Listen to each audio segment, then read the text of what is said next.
2024년 8월 4일 렉셔너리 두 번째 해 오순절 이후 11번째 주일.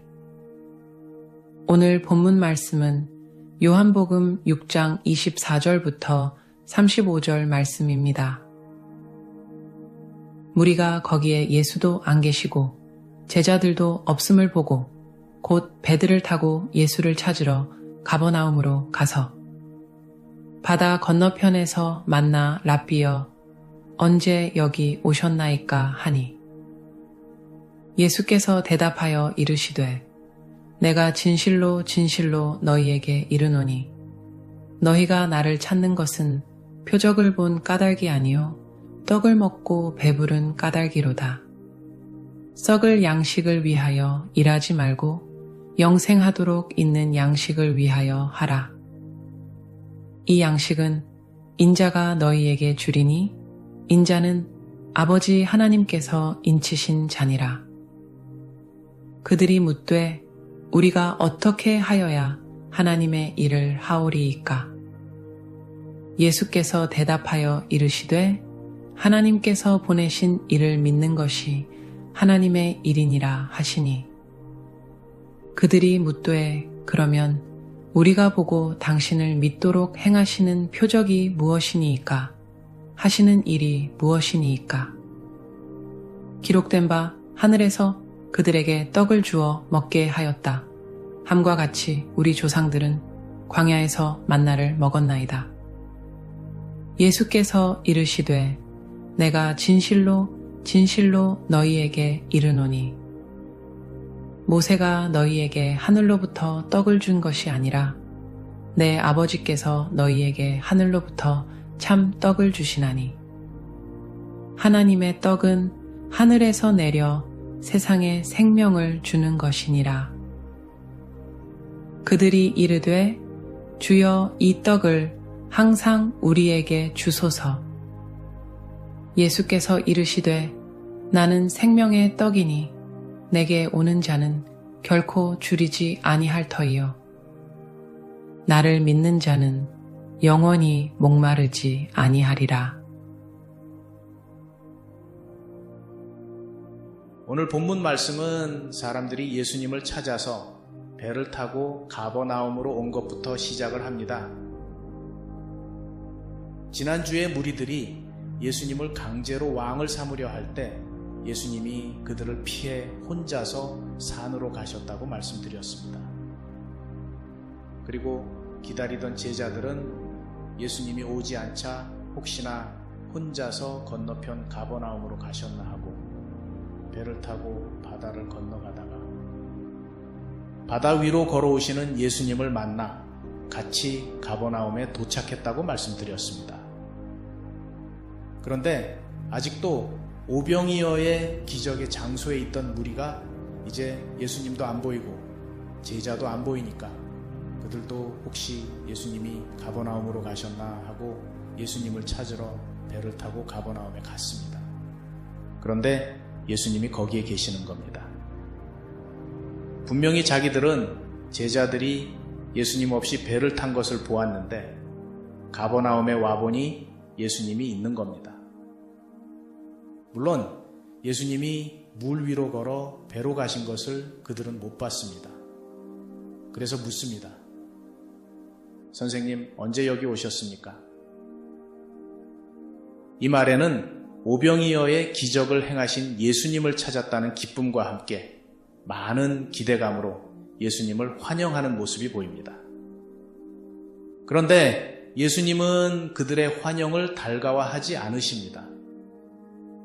바다 저편에서도 강제로 자기를 왕으로 삼으려는 군중을 피해서 산으로 가신 것 아닙니까? 그래서 그들의 환영을 무시하고 곧바로 그들의 믿음을 바로잡으십니다. 왜냐하면 그들이 예수님을 찾는 이유를 아셨기 때문입니다. 예수님이 보여주시는 천국에 대한 표적 때문이 아니라 그들이 먹은 떡 때문이라는 것을. 그래서 이렇게 말씀하십니다. 썩을 양식을 위하여 일하지 말고 영생하도록 있는 양식을 위하여 일하라. 영생하도록 있는 양식이라는 표현은 좀 더 분명히 하자면 영원히 있을 음식이라는 말입니다. 그리고 덧붙여서 말씀하십니다. 이 양식은 인자가 너희에게 주리니 인자는 아버지 하나님께서 인치신 자니라. 결국 그 생명의 양식을 예수님, 메시아, 곧 하나님이 기름을 부으신 예수님이 주신다는 것입니다. 사람들이 영원히 있을 양식을 위해서 일하라는 예수님의 말씀을 듣고 이렇게 물어봅니다. 그것이 어떤 일입니까? 그래서 예수님이 가르쳐 주십니다. 그것은 하나님이 보낸 사람을 믿는 것이다. 무슨 말입니까? 예수님을 믿는 것이 영원토록 있을 양식을 얻는 것이라는 말씀입니다. 아마도 예수 천당 불신 지옥이라는 구호가 여기서 나왔는지도 모릅니다. 즉 예수님을 믿으면 천당 가는 것이고 예수님을 안 믿으면 지옥에 간다는 말입니다. 그러나 전에 말씀드렸듯이 그렇게 간단하지는 않습니다. 지금 예수님은 당신을 직접 보고 있는 군중들에게 하시는 말씀입니다. 그러니까 그들은 변명의 여지가 없습니다. 믿든지 아니면 안 믿든지 둘 중에 하나를 선택해야 합니다. 그러나 예수님에 대해서 한 번도 들어보지 않은 사람들은 어떻게 해야 합니까? 복음이 전해지기 전에 다른 종교를 믿다가 죽은 사람들은 어떻게 합니까? 어릴 때 죽은 아이들은 천국에 갑니까? 못 갑니까? 성경은 이에 대해서 분명한 답을 주지 않습니다. 그러나 공의와 사랑의 하나님이 자기의 잘못이 아닌 이유로 예수님을 믿을 기회가 없었던 이런 사람들을 가혹하게 지옥으로 보내실 거라고는 생각지 않습니다. 저는 모르지만 우리가 모르는 또 다른 계획이 있을 것입니다. 따라서 예수 천당 불신 지옥을 외치는 것은 하나님을 월권하는 것이라 생각합니다. 우리가 모르는 일에 하나님을 대신해서 답을 하는 것은 위험천만합니다. 우리가 아는 것만 전하시면 됩니다. 하나님이 보낸 자, 즉 메시아를 믿는 것이 하나님의 일이라고 하자 사람들이 또 묻습니다. 우리가 보고 당신을 믿을 수 있는 표징이 무엇입니까? 우리 선조들은 광야에서 만나를 먹었습니다. 즉 사람들은 예수님을 모세와 비교하기 위해서 모세가 보여주었던 표징을 요구하고 있습니다. 성경은 만나를 주신 분은 하나님이지 모세가 아니라는 것을 분명히 하고 있습니다. 그러나 사람들은 마치 모세가 만나를 준 것처럼 예수님도 같은 표적을 보여줄 것을 요구하고 있는 것입니다. 그래서 예수님이 이 점을 분명히 하십니다. 하늘에서 떡을 준 분은 모세가 아니라 내 아버지시다. 그리고 그 떡은 먹고 몇 시간 지나면 다시 배고픈 육신의 떡이 아니라 세상에 생명을 주는 떡이다. 아마 사람들은 이 예수님의 말씀이 무슨 뜻인지 당시에는 몰랐을 것입니다. 뭐 그런 떡이 있습니까? 그럼 그 떡을 항상 우리에게 주세요. 그래서 저희로 하여금 영원히 배고프지 않게 해주세요. 그래서 예수님이 말씀하십니다. 내가 곧 생명의 떡이다. 내게 오는 자는 결코 줄이지 아니할 터이요 나를 믿는 자는 영원히 목마르지 아니하리라.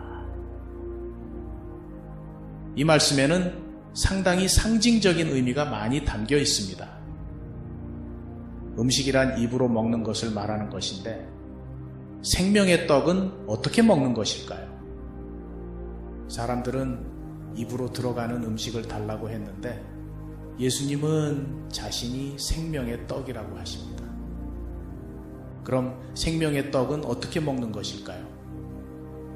예수님은 그 방법을 가르쳐 주십니다. 내게 오는 자는 결코 줄이지 아니할 터이요 나를 믿는 자는 영원히 목마르지 아니하리라. 생명의 떡은 영적인 양식이므로 그것이 우리의 육체적 배고픔이나 목마름을 해결해 주지 않습니다. 그러나 우리의 영혼은 결코 배고픔이 없을 것이고 목마르지 않을 것입니다. 또한 오늘 본문에서 믿음이라는 단어가 많이 등장합니다. 그런데 유대인이 말하는 믿음과 예수님이 말하는 믿음이 근본적으로 다릅니다. 유대인들은 기적을 보고서 당신의 말을 믿겠다는 뜻이었습니다. 그러나 예수님이 말씀하시는 믿음이란 기적을 보고서 믿는 그런 믿음이 아니라 사람에 대한 신뢰, 즉 보지 않아도 그 사람을 신뢰하는 그런 믿음을 말씀하고 있습니다. 영원히 배고프지 않을 떡 이야기가 나왔으니까 말씀인데요. 당시 대부분의 유대인들은 그날 벌어 그날 먹는 빈곤한 삶을 살았습니다. 거기다가 로마 제국은 또 얼마나 심하게 세금을 거두는지.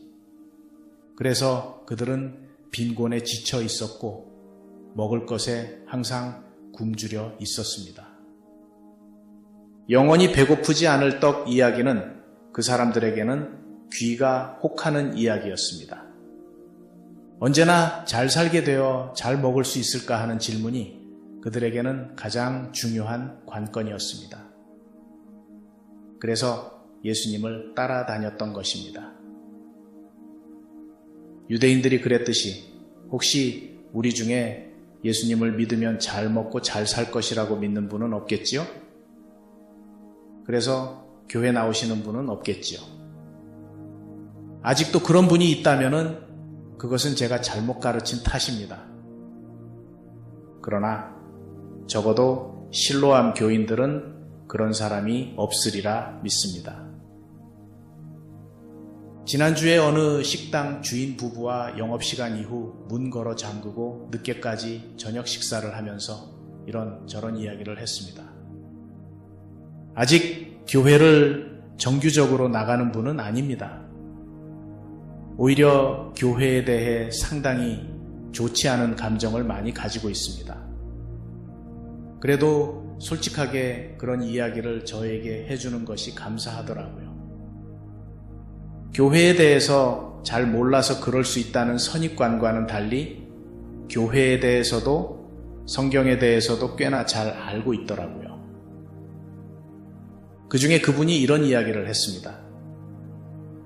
자기가 알고 있는 많은 목사들이 예수 믿으면 잘 살게 된다고 설교를 한다고 합니다.